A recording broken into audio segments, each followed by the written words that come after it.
Thank you for tuning in to the World Builders Anvil, episode 262. Why I have been working on a framework for world building. And by I mean Jeff. Don't know where to start building your fantasy world? Do you need more? Does it make sense? Forget any worries and become a crafter of imagination. This is the place where we will prime your mind. Now, it's time to heat up the forge. Break out the mithril ingots and hammer. Welcome to the World Builders Anvil. I'm Jeffrey W. Ingram. And I'm Michael Miller. Let's sup from the muck of Java and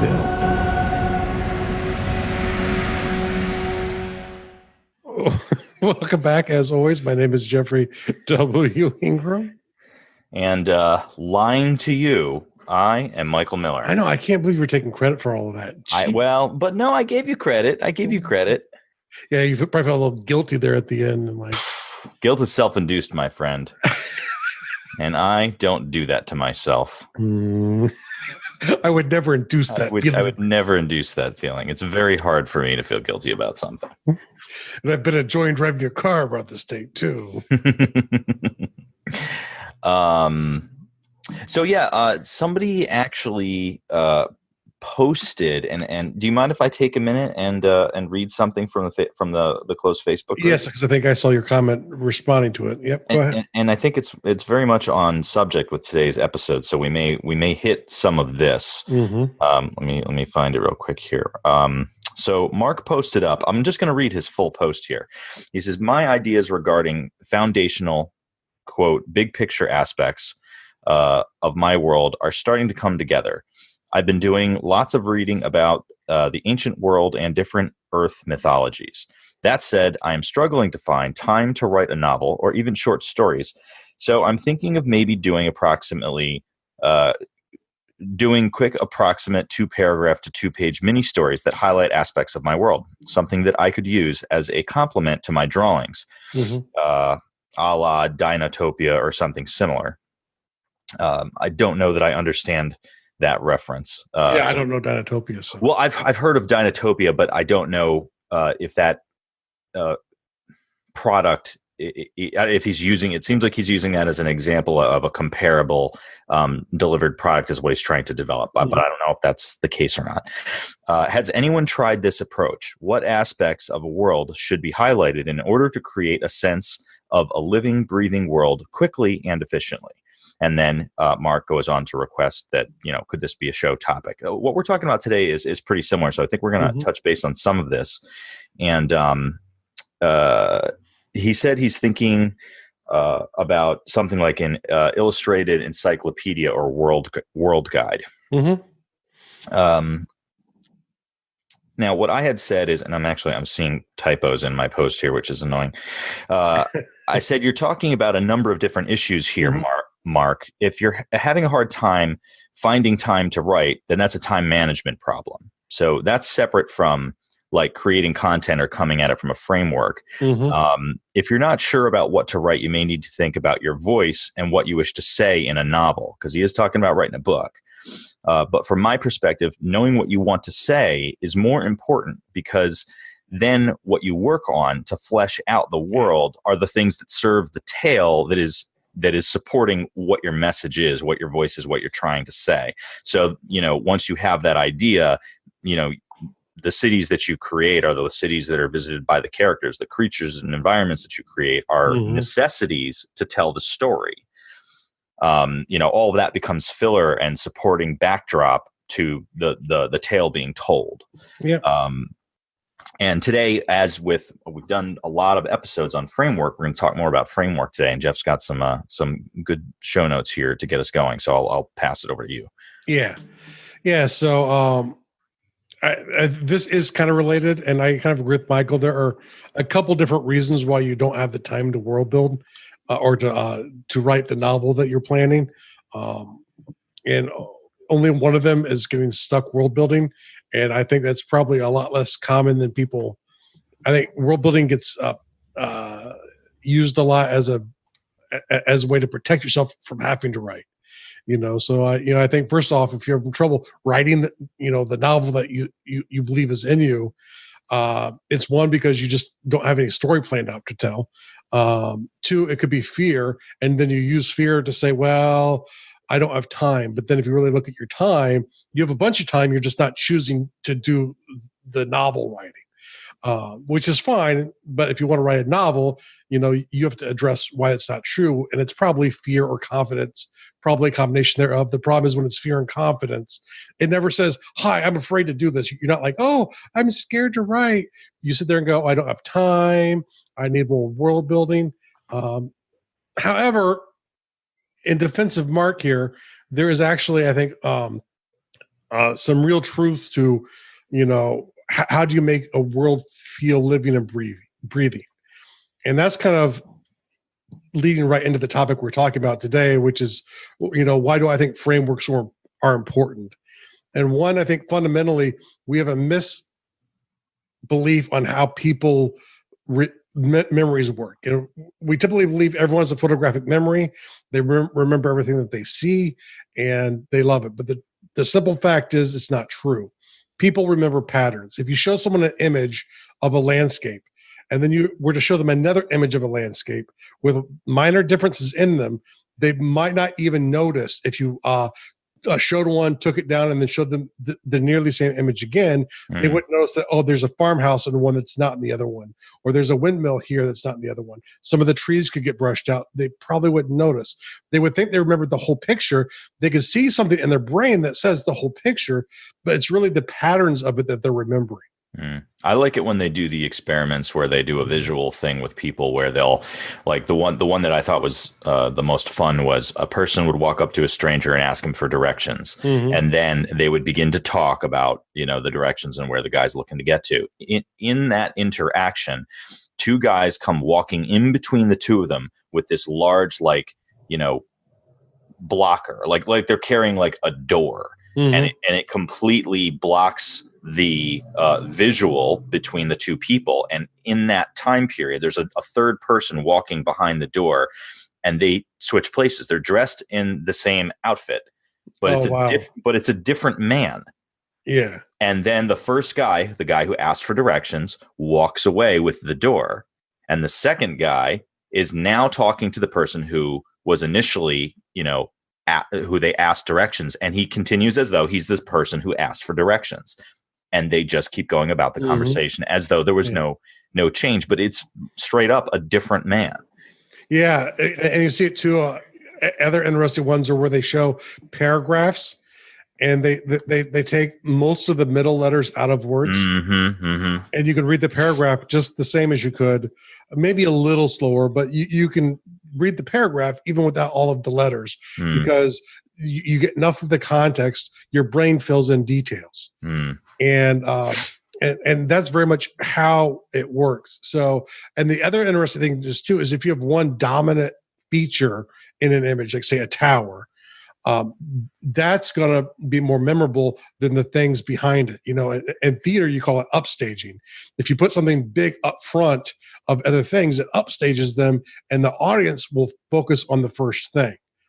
So one of the reasons I wanted to create a framework and why I think they're important is and you remember this from our interview with Jim Six is you need to know a lot more about your world than you share in a story, and frameworks give you the patterns to come up with those details. And then the thing is you can pick out of those things a couple of really important things that people are going to interact with, which is where story comes in really important, right? It's going to be the antagonist, maybe the protagonist. Well, probably the protagonist before the antagonist. A certain place, that are going to dominate the scenes that people are going to really remember when you can flesh in the details of your world onto those things that are upstaging in the words or in the pieces of illustration. Those are the things that do it. The details behind it allow people's to share the same pattern with you, and they're not going to see the exact same thing, but their brains are going to naturally fill in those details to make it feel much bigger. So as long as there's stuff happening in the background, it doesn't need a lot of detail. It just needs to have a pattern to it. And so that's why I think constructing a framework for me was really important because, and we talked about this in the last episode, I get lots of different ideas for worlds. And we mentioned just a few of them last time. I've had many, many more. Sometimes I'm watching a movie and I come up with my own idea inspired by the movie, or I'm, watching a great course and I'm like, I see a compelling piece of artifact that just got found on an archaeological dig and go, what else could that be? Or I think, what does it really mean to have a village with no streets? And what would that look like if I incorporated that? So my brain will kind of go off in all these directions, and I needed a way to do it because for me, it's like my worlds I want to feel professional. Even though technically I've not got paid for my world building at this point, so I'm technically an amateur. But really, part of it was going back to my acting, thoughts. And what's the difference between an amateur and a professional? An amateur is a person who can be just as skilled as a professional, but the professional has a way of consistently delivering all the time. So if I see 100 performances by a professional, I expect their performance to be almost precise from performance to performance to performance, and over a span of years, it might develop a little bit more and change a little bit. Like if I saw one like 5 years apart, they would look differently. But if I watched every performance, I might not notice the difference. Where with the amateur, I might see like just a stunning performance, and then I go back the next day and it's flat. And it's because they don't have the skills developed to deliver consistently. And so, and then with my IT background, if you've ever developed or you know these ideas of frameworks, which are really for programming, it's the idea so you don't have to do redundant work. There's lots of activities that happen over and over again, and so you're trying to minimize your interactions there by using a framework. And they have them for all sorts of languages, especially for JavaScript, which is really kind of a pain to develop in because it's a very messy, unmanaged language. But the great thing is you could take that, it simplifies your interaction, and it quickens your ability to produce something. And a lot of times will be more efficient because a person who knew how to do that action really well, hopefully is the guy who created the framework thing that you're interacting with, in which case is probably more efficient than if you had done it yourself. So, it's a little different in world building because you're not developing a programming language, but the idea is the person themselves is the person interacting with your fiction, and you want to use their hardwired pattern recognition to benefit your world building, to benefit your storytelling, and it creates a huge efficiency in world building to where, I think you develop what appears to be a living, breathing world in probably 30 days. And, the framework itself probably won't take that long, but fleshing out some of those in details, that last 5%, that's what's going to take you the time. Because that's really where you want it crafted. You want, it's like when you see like an old sword that has a lot of intricate inlays in it, and you're like, wow, that's amazing. You can sit there and stare really closely at the details, and it makes you think and wonder about the culture that created the sword. I think even some clothes have a lot of like details in them. So it's the things that are important that you want to be at the forefront. You spend a lot of time and energy on, but not all of the rest. And I think the biggest sin I see in world building are religions. I see a lot of people spending months, developing religions. All of the gods, exactly what rituals, the gods have and all this stuff. Most of it in which they'll never use. Where there, you might use them, you develop them when you need them. But the idea is if you have the pattern, you understand, you can get into the brain logic of it when you need to develop it. But you definitely don't need, 30 gods, each with, 13 rituals, or maybe 30 rituals between the 30 gods, to have a religion for a world building exercise, especially when a lot of times none of them are ever used, or maybe one or two pop up in a narrative. So the thing is, why develop them and develop the detail there using your brain energy to do that until you need it? You just need a way to be able to get back into the mindset to be able to reliably create things that fit in. See, and that kind of dovetails right into what I started off with saying, where like the way I look at it is you develop the things that you're going to see and show. Mm-hmm. Yeah. So how do you decide what you're going to see and show? For me, that is your story. And there are other ways to do it. Obviously, if you're writing a narrative about an illustration, you use the illustration to world build. The same as a story. You have a frame, and you what if the frame and what's just outside of the frame. If you're doing a full world, which is very popular to do today, you're never gonna have enough time. It's the great lie of world building. That you can do it all. Even Tolkien, who created probably more than anyone else in any individual world that I know of, still never even came close to finishing one fictional world that still didn't have all of the details in the areas that he did that the real world would have. So, I think it's easy to get caught up in this idea that we're creating worlds. We're creating illusions, and it's important to have something to anchor your illusion to, and a story being the one I like to go to as well too. But it could be illustrations. It could be just, a vision in your head and playing a what if game with it. Mm-hmm. Well, my point about it though is that having the story gives you where you need to go, what you need to write, what you need to think about and create. The story is by far the easiest way to do it.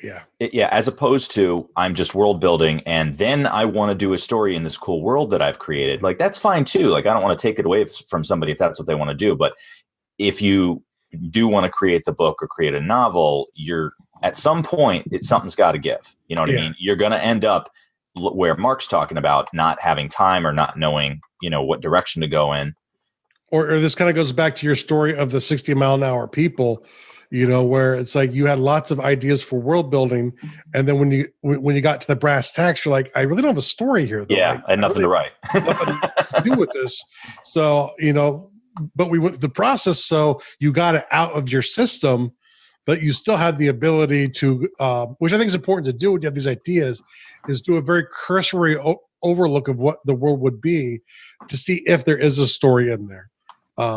Because sometimes, it's like the world comes to you and then the stories come from the world. But sometimes, the worlds come to you and you're like, I have nothing compelling to do here. And I probably have more of those than anything else where I sit there and go, that's a really cool idea. And maybe a piece of it or whatever will work into Gardul, or it will go into something else I create at a different time. It's kind of like writing. When you write a novel that you decide is no good, you'll never use. Bits and pieces of it will almost assuredly show up later on. Another thing I like to look at too is, it has to allow for a varying level of project planning. If you're doing like a video game where you need a lot more project planning than say a short story, to me, like an MMO would be like the biggest planning needed, and a short microfiction is the least planning you need. So you need the ability to either do agile or really heavy kind of planning on it, depending on what you need to get through a bigger project. Even though a lot of people don't consider it project planning, trust me, if you're writing a novel, there's project planning that you're doing, even if you don't know it. It should give you inspiration for key areas of world building without forcing you down a path. A framework shouldn't force out the same world, right? Like, if I have an idea for like my apocalypse Earth world based off of the hotel, if I go through a framework, I don't want to end up with a world like Gardul, where I love Gardul. The two worlds, are completely different. And if I had the same result when I got done, I didn't really create what I was trying to do in the first place. So a framework is guides. It's not, it shouldn't force an outcome. And the other thing is too, is you should be able to disregard pieces that aren't useful, and the biggest one is like, I love to separate cultures from races. And most people will have a race be a culture, and there's the human culture, there is like the elf culture, the dwarf culture. That's sort of the generic starting place for world building. And there's nothing wrong with that, but if that's the way you're doing it, you don't need to separate them, and a framework should allow you to get to the same end result by disregarding certain pieces along the way based off of the needs of the end goal, which is why what Michael said, whether or not it's a story, you need something to anchor it to, or you'll never get done with the world. You'll just never finish. And taking a lot of notes about your ideas is good. Like, just because you have a fantastic idea doesn't mean that you need to spend a ton of time developing that idea if it doesn't support your end project yet. You can take notes on it so you don't forget the idea, write it down, get it out of your head, and be like, okay, this is great, but it doesn't serve what I'm working on right now. So we're going to sideboard that until a later date. And keep working on what gets you further towards what you're working on, what you're working to complete.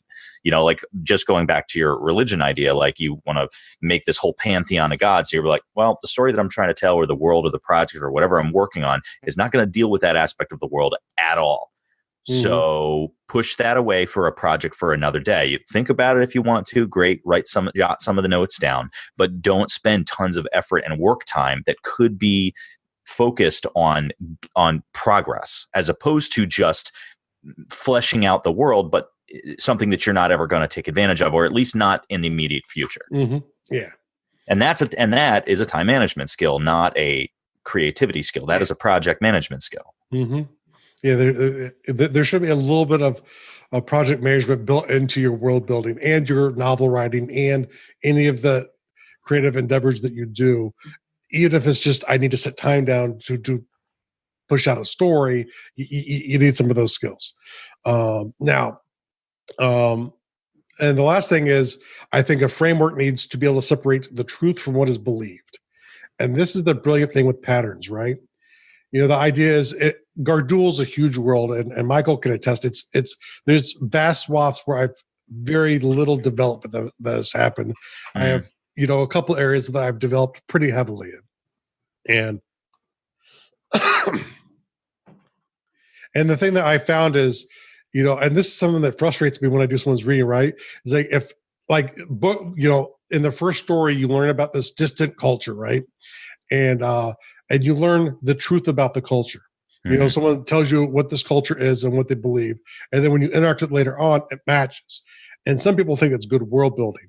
I think that's bad world building. If you have very little connection or discussion, you've heard of things, and maybe you've interacted at a very brief level, the patterns that they're developed off of and the patterns that you see are the same thing. But, the Bedracan culture's idea of what a Cathian goblet is like is completely different than reality. And there's some truth to it.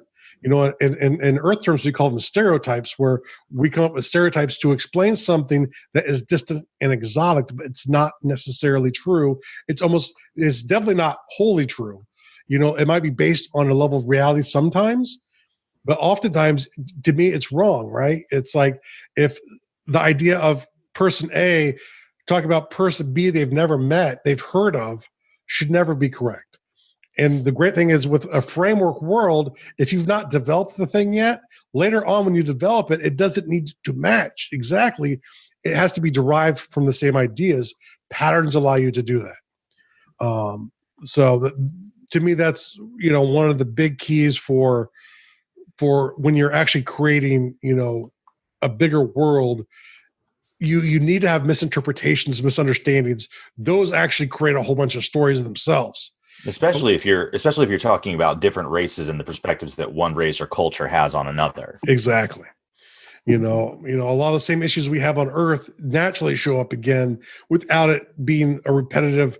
Just I've made orcs white and I've made humans black, and they're going to have all of the same issues exactly. No, but they're going to have similar issues that derive because of misunderstandings based off of their cultures and races. There are some cons to using what I call a framework. And one, there's another type of world building people like to get help from. I call it checklist world building. And there's some really great resources out there. I talk about one, the Gazetteer Guide, which is one of my favorite ones. I've never read that. I really got to get that. You kind of go through it, and you can go through each of the sections, and you come up with a cohesive world. But the thing is, it's going to be kind of derivative off of the thoughts of the people who create the checklist. But it holds your hand. A framework doesn't hold your hand, but it allows more of you to come through because of that. And now I think the other kind of using a framework is you can create much more detail than is needed if not controlled.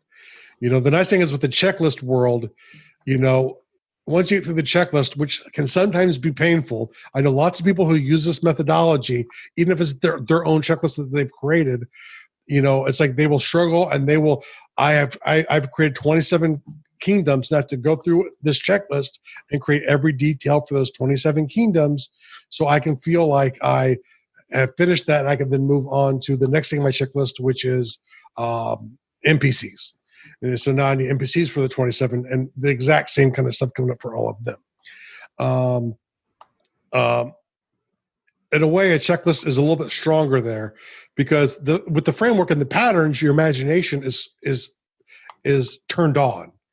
And once you turn on the imagination, sometimes it's hard to turn it off, which is kind of why I think you need to have an anchor at the beginning and the end. You need to know what you're trying to get to and where you want to start before you start world building. If you don't have both of those pieces, I think that you're going to get lost. And maybe even if you do a checklist one, because you still have your own ideas, you come up with a new kingdom, you come up with a new NPC all of the time, So in a way, you can kind of get attracted to it the other way. But I do think framework world building is a little bit more dangerous for that. It might make you too creative. Now, if there is such a thing, there are 5 things I think people should think about. If you try and develop your own framework, or I'm sure, just with a lot of computer people involved in world building and fantasy and science fiction, that there are probably other people who've created frameworks. I'm sure you can get access to them out there. I'm not really positive, but I'm assuming if they're not there now, they will be there quickly. Almost assuredly. But now, I think one of the things is you need something that does not get in your way. And I see this all the time. Like I used to do a podcast called Small Biz Life, and it would help business owners, and business owners are always looking for how to get things done faster. And some of these systems, are effective at a task. But sometimes like going through the work to manage it, takes more time than just doing the task. So, it's one of the things I'd always tell them, and I'm going to pass it along to you, is if you look for ways to improve what you're doing, the first go through, it might be longer no matter what, but after you've gone through it once and you start becoming familiar with it, it should go faster than what you were doing. If it does not, get rid of it. Just get rid of it. It doesn't matter how good the idea was, how brilliant the person was that gave you that idea. If it doesn't work for you, don't use it. It needs tools to help you implement things quickly. The idea is it'd be a lot easier to come up with a framework that would take you 4 years to complete.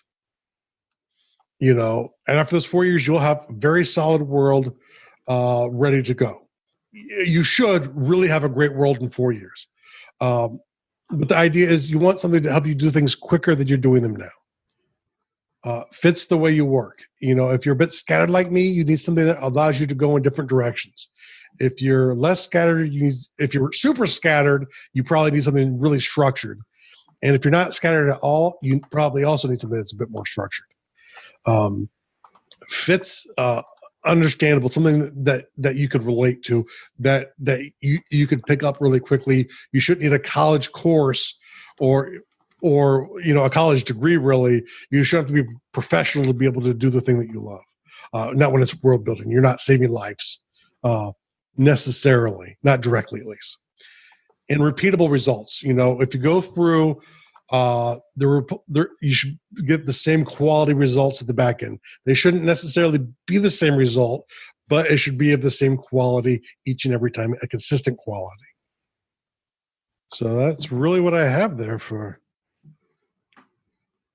the framework and what I think you should look for. Because I think no matter what you do, you should have your own little framework, develop some ideas or find one that helps you out. What are some of the pitfalls that you yourself fall into when working in a framework development? Let's see.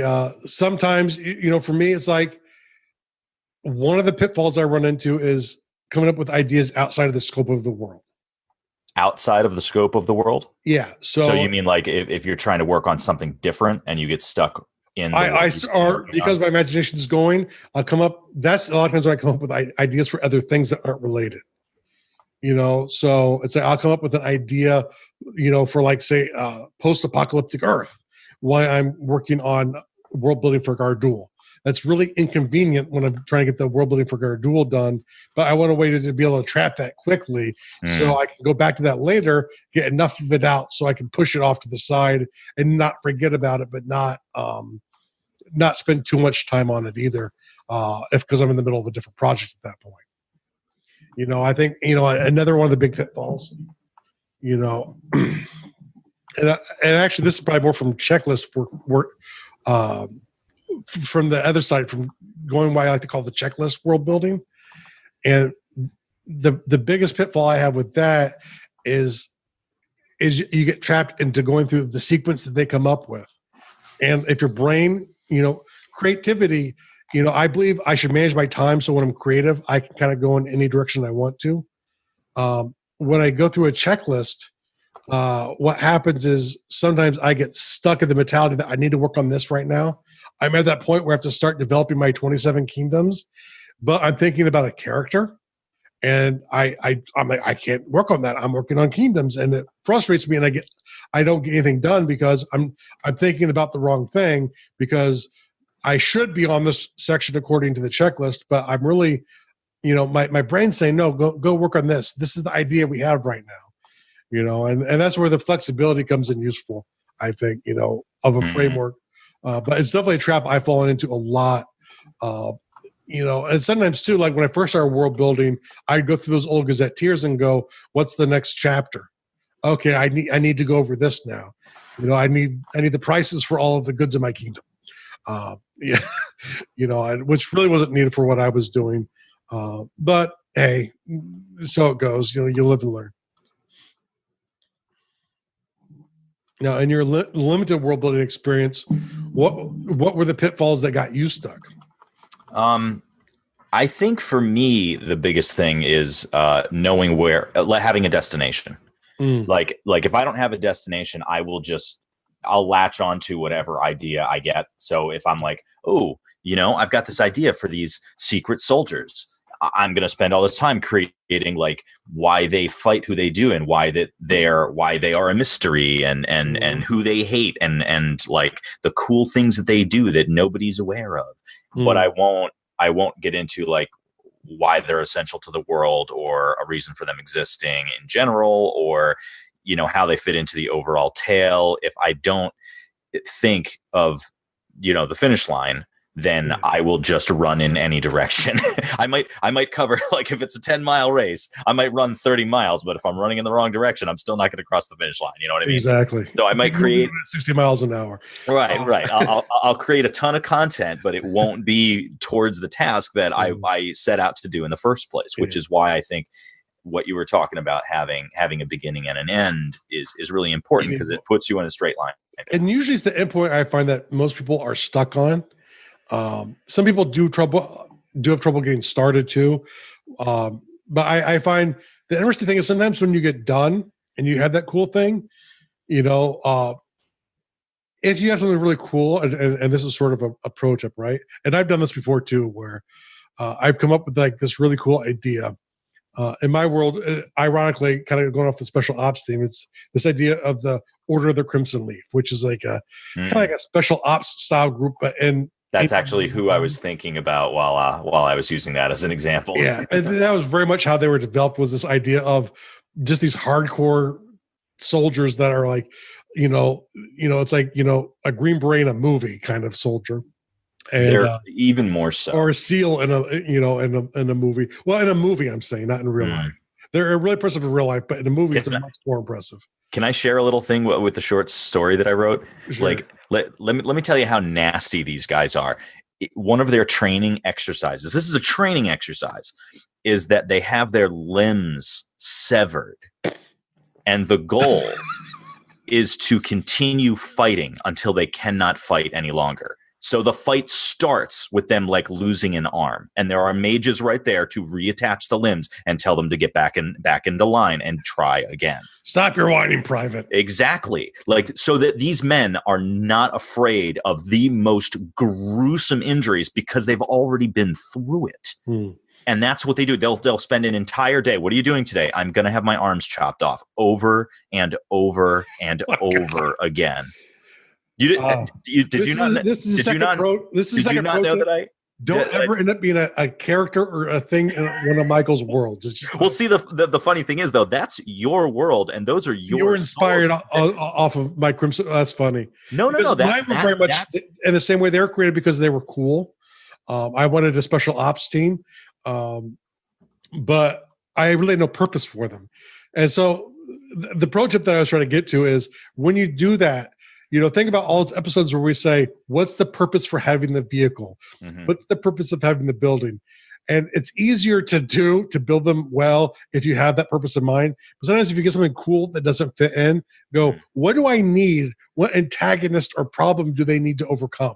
But if you don't have the problem, which would have made the world building easier at the beginning, at the end, create a reason for them. So there's a reason for them to be in the world. It's harder to do, I think, but still capturable. I don't know. It was dealing with mountain orcs, and mountain orcs very difficult to get to, very difficult to the way they live high up in mountains. There's no elevators, there are no stairs to get to where they live, because the wargs will naturally can climb rock faces, and so they don't use. So they have very defensible homes, and so these guys were actually created to go take care of certain orcish clans that were a bit too much of a problem. At least the leadership of them would sometimes be taken out or brought back to the city for proper torture and punishment. You also don't want to get captured and punished in one of my worlds. That's another pro tip. I don't know if you were quite picking up on what I was trying to say there, that those soldiers that I was talking about, those are your Crimson Leaves. Like, that was a short story that was written within the context of your world. So those guys, that's that was guys. literally inspired by. Yeah, but no, it was. It's your guys. Like, that was with what Dawn Metcalf and I. Oh, your giant writing. So them being that badass exists in your world, unless you say no, it doesn't. But I think it's totally awesome and it should be there. Well, they're definitely in my world, but yeah, no, I mean they have a very difficult thing, but part of it is you kind of have to be self-trained. This is the way they work. Because actually, the 2 NaNoWriMos ago, when Eric was being born, I was trying to write the story, the action thriller kind of story, which I really didn't like the story, and it started turning more into horror because I was getting bored with it. But the first part of it is a sequence where this female mage is joining the Crimson Leaf, and literally the idea is, and we talked about there's a pillar next to the city of Klein Forest, which in the period of time where this is happening, it's not connected at all to the mainland. And the idea is you have to get to the certain spot, which is in the middle part of the pillar, massive citadel at the top. The citadel of Klein Forest is built on top of the thing. There are city walls on one side, and it's just 500 feet, above the ground is where you're trying to get, with the ocean and rocks below you. And soldiers and death above you. You have to break into that facility to gain entrance into the order. But if you could do it, you're in. So you kind of have to have your own skills. So it's sort of like you have to be self-trained, I guess. But it's one of those things where they won't necessarily kill you if you get caught, but you'll never have another chance again. And it's more than likely you'll die trying if you really want to get in. So, yeah. That part I found interesting. The girl literally, they have air vents that this is a total non sequitur, but there are air vents that connect that bring air into the rock face for some of the internal rooms, but they're small, like maybe 6-inch rectangular, 6-inch by like maybe a 6 by 4-inch type of vents that get made in into the pillar to bring air into these rooms that are dug in there. The female is a mage. She actually slowly turned her muscles into gelatin, or her bones into gelatin, and literally sort of oozed her way in. Oozed her way in, which was her technique for breaking into it. That way, she could approach from an angle that wasn't as heavily guarded.